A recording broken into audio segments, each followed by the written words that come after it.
मित्रों, आज हमारा पूरा भारतवर्ष मकर संक्रांति का पर्व मना रहा है। ये पर्व ही नहीं है, ये महापर्व है।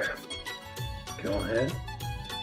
जैसा कि आप जानते हैं, एक वर्ष में 12 महीने होते हैं। उसी प्रकार पूरे के पूरे आकाश को 12 राशियों में बांटा गया है और सूर्य इन सब राशियों में भ्रमण करते रहता है।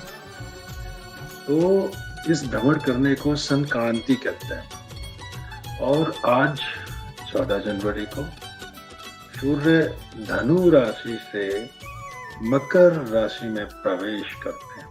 यानी एक प्रोसेस होता है, एक संक्रांति होती है, एक राशि से दूसरे में जाना होता है। तो इसीलिए इसको मकर संक्रांति कहते हैं। ये बहुत बड़ा पर्व है, ये बड़ा साइंटिफिक है। आप जानते हैं, यही एक ऐसा त्योहार है जिसे पूरे भारतवर्ष में हर प्रांत में, हर शहर में विभिन्न नामों से, किसी भी नाम से मनाया जरूर जाता है। उत्तर पूर्वी भारत में, हरियाणा में, पंजाब में इसको मकर संक्रांति कह देते हैं। तो तमिलनाडु में इसी को पोंगल कह दिया जाता है। आंध्र प्रदेश, कर्नाटका और केरला में इसका नाम केवल संक्रांति है।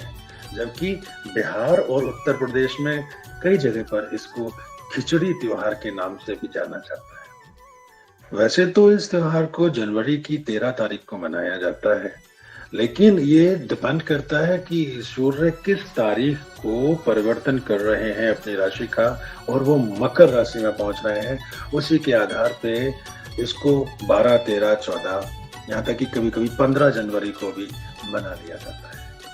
अगर भूगोल शास्त्र के अनुसार से देखें, ज्योग्राफी देखें, तो पूरे संसार को 2 गोलार्ध में बांट दिया गया है। नॉर्थ पोल और साउथ पोल कहते हैं, आप इन्हें उत्तरी गोलार्ध और दक्षिणी गोलार्ध कहते हैं। तो हमारा जो भारत है वो उत्तरी गोलार्ध में स्थित है, नॉर्थ पोल में।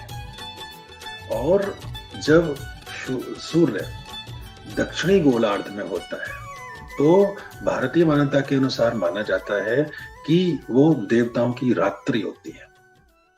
देव उत्थान भी आता है ना, देव सोना भी आता है। तो वो देवताओं की रात्रि होती है, तब कोई अच्छे काम इतने अच्छे नहीं हुआ करते हैं, क्योंकि सूर्य देव हमारे पास नहीं। लेकिन मकर संक्रांति के दिन सूर्य दक्षिणायन से उत्तरायण होते हैं, दक्षिण गोलार्ध से उत्तरी गोलार्ध की तरफ होते हैं, भारत की तरफ। तो ये माना जाता है कि देवताओं का दिन होना शुरू हो गया है और अब सब कुछ शुभ ही शुभ होगा। हिंदू धर्म में 12 महीनों को 2 हिस्सों में बांट दिया गया है, जिनको शुक्ल पक्ष और कृष्ण पक्ष का नाम दिया गया है। इसी प्रकार से वर्ष को भी 2 हिस्सों में बांट दिया गया है, 2 आयन्स में बांट दिया गया है। वो 2 आयन कौन से हैं? एक है दक्षिणायन और एक है उत्तरायण। इस दिन सूर्य दक्षिण से चल के उत्तर दिशा की ओर आना शुरू करता है, इसलिए ये प्रकाश का पर्व हो जाता है। पौराणिक कथाओं में देखें तो हिंदू धर्म में एक मान्यता है कि इस दिन भगवान विष्णु ने सारे असुरों का संहार करके उनके सिर काट के मंदार पर्वत के नीचे दबा दिए। उसी दिन से ये मकर संक्रांति का त्योहार मनाया जाने लगा, क्योंकि इस मकर संक्रांति को बुराइयों पर अच्छाई की विजय के रूप में भी देखा जा सकता है। इस दिन लोग दान का बहुत महत्व मानते हैं। इस दिन दान करना बहुत ही शुभ माना जाता है। खिचड़ी, गुड़, रेवड़ी, चावल, यानी कुछ इस तरह का पौष्टिक दान करना जो कि शरीर के लिए कल्याणकारी होता है। महाभारत की एक कथा इसके बारे में जानने को मिलती है।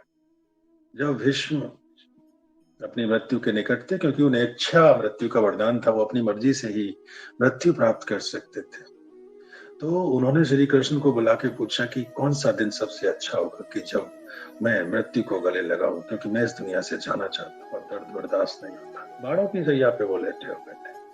तब श्री कृष्ण ने उनसे कहा कि जब सूर्य उत्तरायण हो और मकर संक्रांति का पर्व हो तो तुम्हें इस देह को त्याग देना चाहिए। तो भीष्म का ये निर्वाण दिवस भी माना जाता है, देह छोड़ने का माना जाता है, क्योंकि ऐसा कहा जाता है कि इस दिन जिसकी मृत्यु होती है वो सीधे, क्योंकि प्रकाश का पर्व है, सीधे उनको मुक्ति मिलती है और हर तरफ उजाला होता है, दोबारा से इस पृथ्वी लोक पे नहीं आना पड़ता उन कष्टों को भोगने के लिए। लेकिन जिनकी दक्षिणायन जब सूर्य होते हैं तब उनकी मृत्यु होती है, तो अंधकार का समय होता है, तो आत्माएं उनकी भटकती रहती हैं और फिर से उन्हें किसी न किसी योनि में प्राप्ति हो जाती है।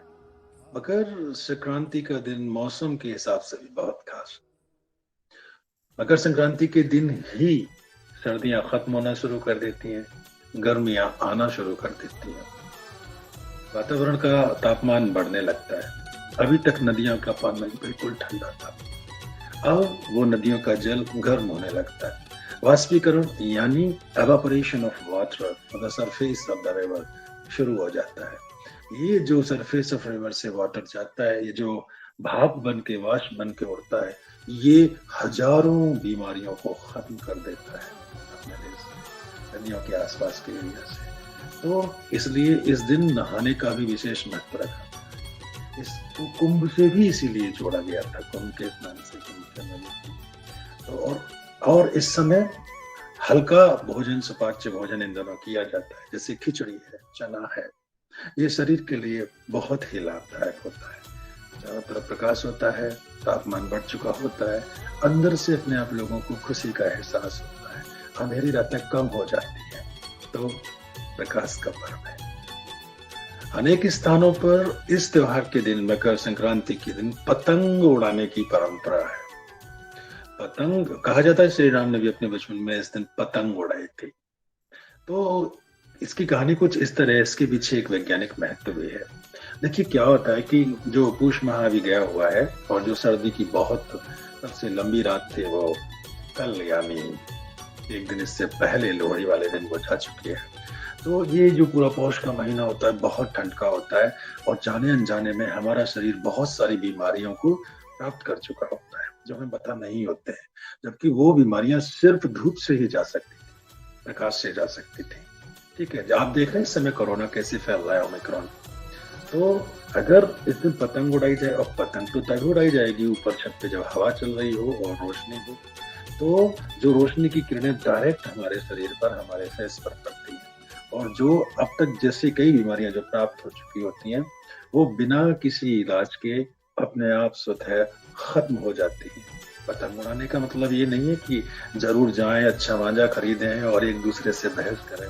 ये भी ध्यान रखें इतने पक्षी जो ऊपर उड़ रहे होते हैं कहीं उनकी हत्या ना हो जाए अनजाने में। तो पतंग उड़ाते समय इन बातों का भी ध्यान रखना चाहिए। भगवान सूर्य के दक्षिणायन से उत्तरायण होने पर,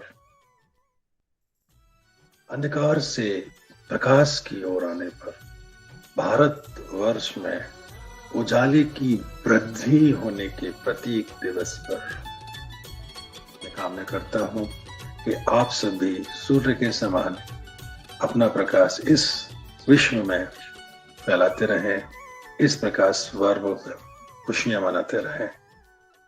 हैप्पी मकर संक्रांति।